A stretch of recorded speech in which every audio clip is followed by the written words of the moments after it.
Pourquoi j'ai choisi de faire l'apiculture?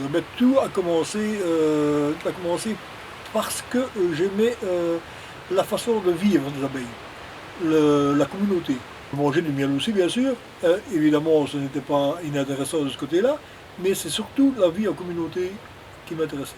En Belgique, nous avons très peu de professionnels, très peu de personnes qui atteignent les 100 ruches, comparé aux apiculteurs dans les autres pays qui font de la transhumance, qui ont plusieurs centaines de ruches, même peut-être plusieurs milliers, comme on peut le voir aux États-Unis. Là, c'est des grands camions qui transportent les ruches, des semi-remorques. Ici en Belgique, il y a beaucoup d'apiculteurs, et chaque village a au moins sa dizaine d'apiculteurs, mais avec 2-3 ruches. Ici, j'en ai 24, et c'est déjà beaucoup. Les gens ne s'engagent pas parce que c'est quand même un travail relativement important. Ça dépend ce qu'on veut faire dans ces abeilles. Voilà. Si on veut simplement récolter du miel sans s'intéresser à plus, ben, ce n'est pas un gros travail. Mais vos abeilles vont essaimer, vos abeilles ne vont pas tirer un maximum de la nature environnante, et je pense que chaque apiculteur veut quand même que leur ruche ait un certain rendement. Voilà, dans tous les produits de la ruche.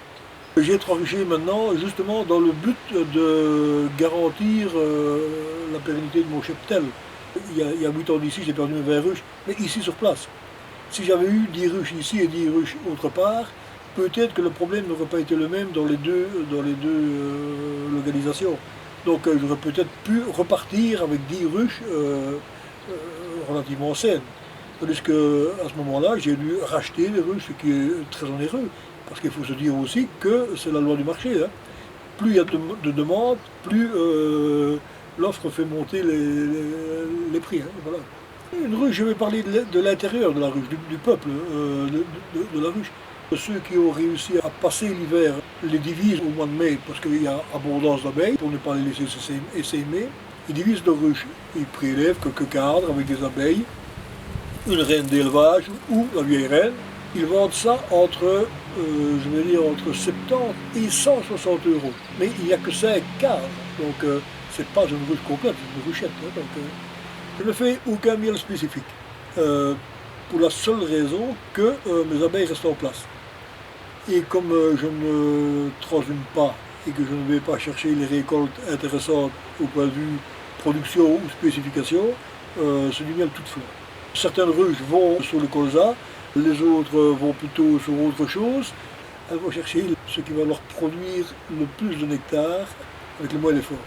Suivant votre situation géographique, ils auront plus sur ceci ou plus cela. Suivant les plantations justement des agriculteurs, s'ils cultivent du colza dans le coin, j'aurai plus de miel de colza parce qu'il est en fait certain que les abeilles adorent le colza. Pourquoi? Parce que ça rapporte beaucoup.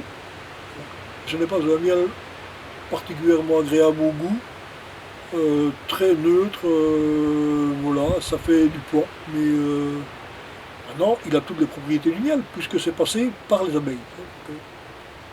C'est jamais que du nectar transformé comme.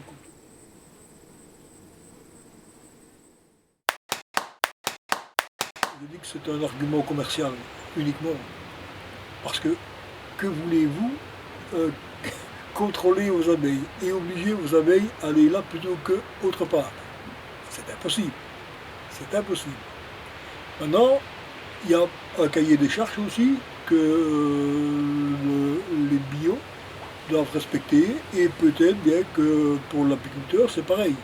Vous verrez certainement des choses dans mon rucher qui pourraient être contraires à cette charte bio, qui pour moi sont tout à fait secondaires, qui ne peuvent pas influencer la qualité de mon miel,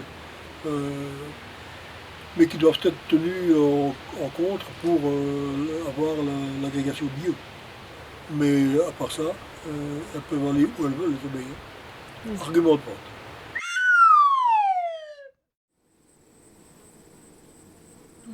Toujours fin mai, quand le colza fane, il faut se dépêcher de récolter parce qu'il a la mauvaise propriété de cristalliser très rapidement. Et alors il peut très bien cristalliser dans les cages et vous ne savez plus l'extraire.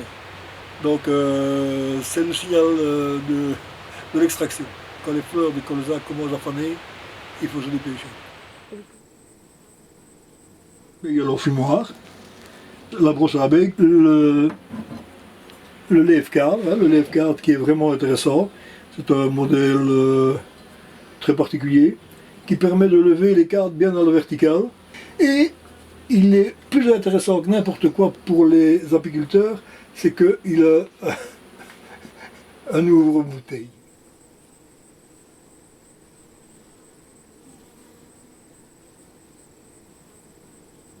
On y met le combustible qu'on veut. J'ai différents types de combustible. Pour le moment, j'essaye de la facélie séchée.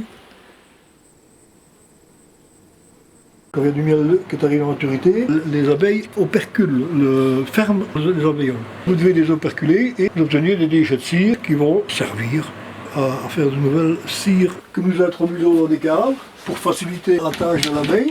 Voilà, une feuille de cire introduite sur fil en inox. C'est un des produits de la ruche, c'est le pollen bien sûr, les pelotes de pollen que les abeilles rapportent sur leur pattes postérieure, hein, dans le petit sac à pollen qu'elles ont. Ils sont récoltés à peu près sur tout le corps, elles ont sur les pattes antérieures des peignes qui leur permettent de brosser leurs poils et d'accumuler tous ces grains. C'est mélangé à du nectar pour pouvoir agglomérer tous les grains de pollen, parce qu'il y a quelques milliers de grains de pollen là, dans une pelote. Ça veut dire que sur les cadres, et à toutes les extrémités des cadres, elles ne veulent pas quelque chose qui bouge à la ruche. Elles obstruent toutes les infractuosités. C'est un peu leur mortier. Même les entrées de ruche parfois sont propolisées pour réduire l'entrée d'air. Moi je l'obtiens par grattage, donc elle n'est pas très pure. Là. Il faudrait la tamiser et surtout la refondre dans de l'alcool pour en faire différentes médications, par exemple. Regardez les guêpes. Elles essaient de rentrer partout. Hein. Voilà. L'intérieur d'une ruche armoire. Il n'y a pas d'handicapé chez les abeilles. Il n'y a pas de pitié chez les abeilles. Une larve qui est mal formée est tout de suite jetée dehors. Les mâles à l'arrière-saison sont des bouches à nourrir qui ne servent plus à rien. Ils sont jetés dehors. Ils sont affamés et jetés dehors. Le mâle n'est là que pour féconder la reine, et de toute manière il meurt d'un choc nerveux à l'accouplement. Il vaut mieux mourir à l'accouplement que de se laisser affamer à l'arrière-saison et se faire jeter hors de la ruche.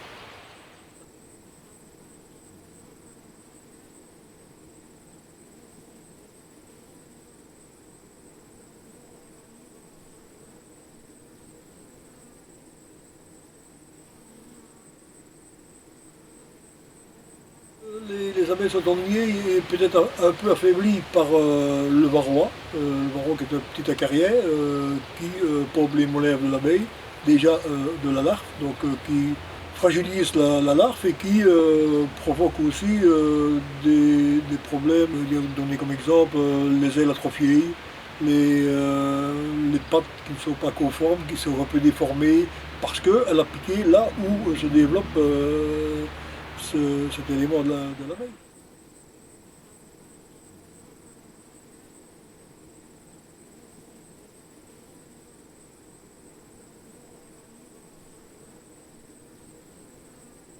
Cette fausse teigne pond ses œufs dans la cire et les larves que vous voyez là détruisent la cire, se nourrissent de la cire.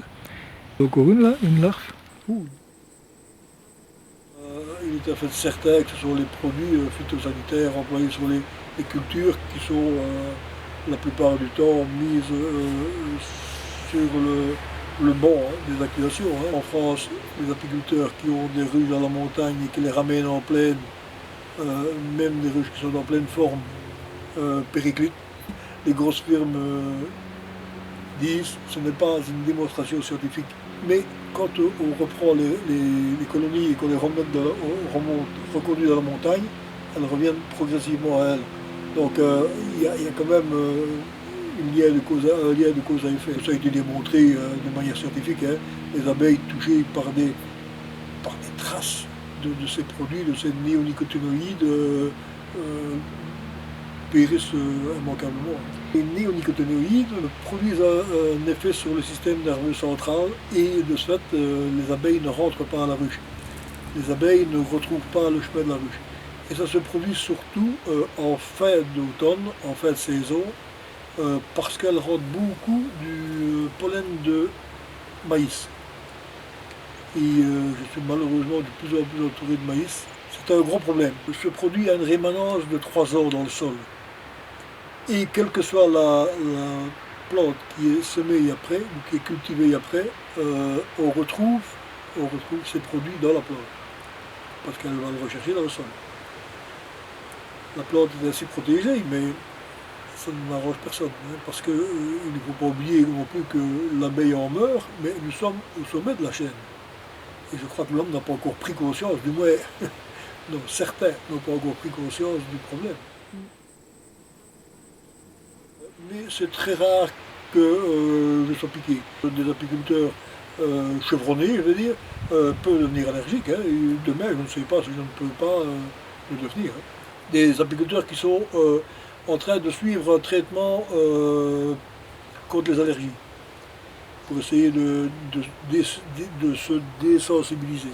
Ils devront bien suivre ça à vie s'ils veulent continuer l'apiculture.